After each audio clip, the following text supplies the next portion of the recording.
Existait dans le rapport. On m'a montré un brouillon, il n'y a aucun chiffre.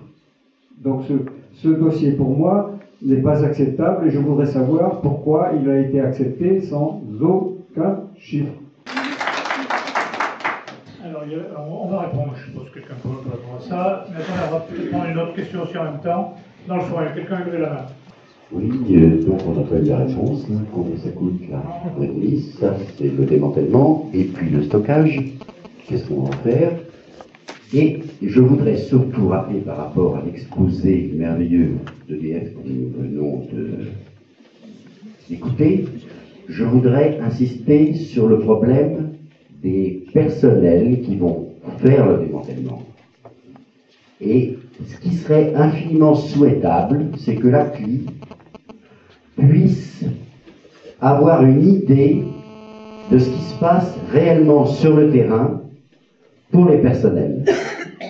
Il serait très intéressant, puisque le sous-traitant est déjà choisi, qu'on puisse faire venir un représentant du personnel pour expliquer comment ça se passe pour ces personnels, ces viandes à rem, qu'on sous-paye et qu'on vire dès qu'ils ont pris leur dose.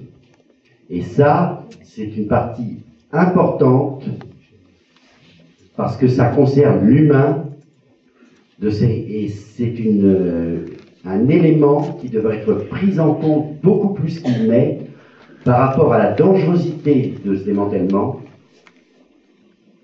et la prise de responsabilité qu'on va avoir en disant voilà, ceux-là, on est sûr, ils vont prendre des doses et on sait très bien, s'ils attrapent leur cancer après 10 ans, ils ne seront pas couverts, il n'y a pas de suivi sanitaire, et pour ça, j'aimerais bien qu'on puisse écouter un peu les pauvres gens qui travaillent actuellement à l'entretien et au démantèlement des centrales.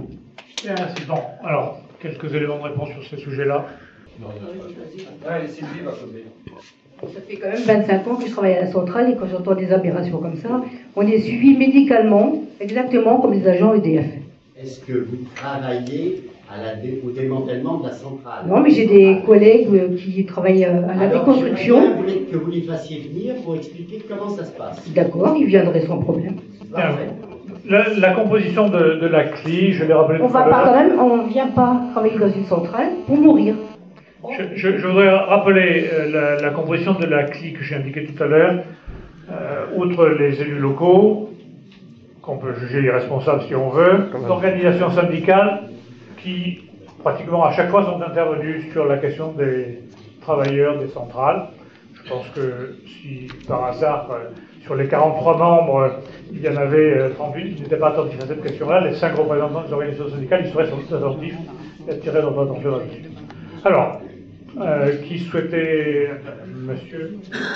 Oui, je voudrais d'abord réagir par rapport à la première intervention sur le fait que ce qui a été présenté ce soir ne figurait pas de chiffres. Bon, je ne vois pas qu'il y ait une mal-donne. Ce qui a été présenté par Xavier Petitjean, ce n'est pas le dossier en lui-même. Le dossier, il va donc être rendu public à partir du 27 octobre dans un certain nombre de mairies. Et c'est ce dossier-là qui est complet et où sont présentés un certain nombre de chiffres, beaucoup de chiffres d'ailleurs. L'idée donc de la présentation de Xavier Petitjean, c'était surtout de vous rendre plus aisé peut-être la compréhension de ce qui peut se trouver dans ce dossier. Alors, par exemple, pour rebondir aussi sur l'intervention de monsieur, sur la protection des travailleurs, où là, très clairement, Xavier Petitjean l'a rappelé aussi, dans tout le processus de démantèlement, notre priorité absolue, c'est bien la protection des opérateurs qui, tout au long de cette opération, vont être amenés à démanteler notre installation. Ont été menées de manière rigoureuse et en amont des études, je dirais, de réalisation qui vont conduire à optimiser ces doses et donc à les réduire. Donc il faut déjà considérer que les évaluations dosimétriques qui figurent de manière explicite dans le dossier, elles seront supérieures aux doses qui vont être engagées. En rappelant que, en la matière, il existe une réglementation extrêmement précise et que bien évidemment, bien évidemment, tous les opérateurs qui interviendront sur Vrenilis, qu'ils soient agents EDF ou qu'ils soient prestataires, seront suivis exactement de la même manière. Et notre préoccupation au quotidien, c'est que les dosimétries engagées soient les plus faibles possibles, bien évidemment, toujours en dessous des seuils réglementaires. Est-ce que je peux dire un mot là-dessus? J'ai montré que je pouvais être bref. Pierre Maille a dit tout à l'heure que les représentants syndicaux à la CLI, et moi je dirais auparavant à l'Observatoire, ont émis des observations. Le problème, c'est qu'elles n'ont jamais figuré au compte rendu. Et parmi les observations, ils ont fait remarquer qu'il y avait une mortalité importante de certains personnels qui avaient travaillé sur le site. Ils m'ont demandé de faire des comptages, bon, que je n'ai pas voulu faire parce que c'est pas mon travail, mais j'ai pu remarquer que sur les gens qui avaient travaillé sur les circuits de l'eau, il y avait eu la moitié qui était décédée avant 65 ans.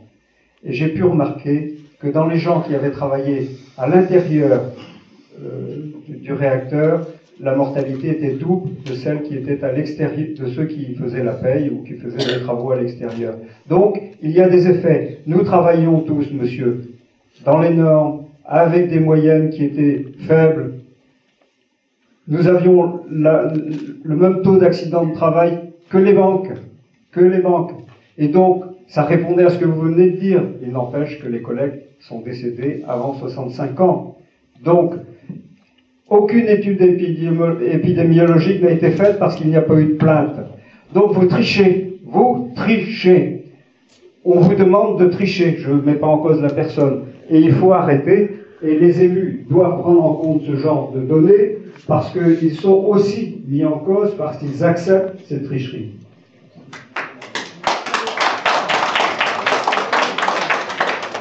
Madame. Oui. Je voulais revenir sur ce que Michel a dit. Oui, je voulais revenir sur ce que Michel Marzin a dit sur les contaminations du sous-sol, les carottages du BRGL qui ont été faits à l'arrêt de la centrale. Sortir du nucléaire a fait la demande de ces résultats des carottages du BRGL. On nous a dit qu'ils n'existent pas. Pourtant, vous entendez vous-même le témoignage des gens qui ont travaillé. Alors, j'aimerais qu'il y ait un peu de transparence sur ce sujet-là. J'ai relevé aussi dans l'exposé de M. Petitjean que pour les rejets gazeux, les filtres retenaient 99% des particules. Il n'a pas mentionné qu'il ne retenait pas de tritium, mais qu'il y aura des rejets de tritium autant qu'une centrale en activité. Je voudrais aussi aborder le problème de la station de traitement des effluents. Cette station de traitement des effluents pose des problèmes. Ils n'ont jamais été exposés clairement. Ils devaient être finis en 2001. Ils n'ont pas été terminés en 2006. Parce qu'on se lance actuellement dans le démantèlement d'un bloc réacteur et on n'a pas su faire celui de la station de traitement des effluents. Pour les contrôles, on est dans les critères de potabilité. Mais on ne dit pas qu'en fait il y a des seuils et que ça veut dire qu'en dessous de ces seuils, il y a des possibilités de fuite de contamination. Et ces rejets se font dans le lac depuis 2005. Pour les chiffres, en effet, il n'y a pas de débit de dose dans les chiffres du dossier d'enquête. Pourtant, ils ont été donnés en 1996. Ces débits de dose auprès du recteur. Ils sont très élevés. 40 à 125 sievert-heures. Qu'est-ce que ça veut dire? La dose est mortelle en 6 sievert-heures. Alors, bien sûr, on vous dit qu'on va utiliser des robots. Mais qu'est-ce qui va se passer si les robots tombent en panne, si les outils restent coincés? Qu'est-ce qui vous reste comme solution à part d'envoyer des gens? Et pourtant, c'est une dose mortelle en quelques minutes.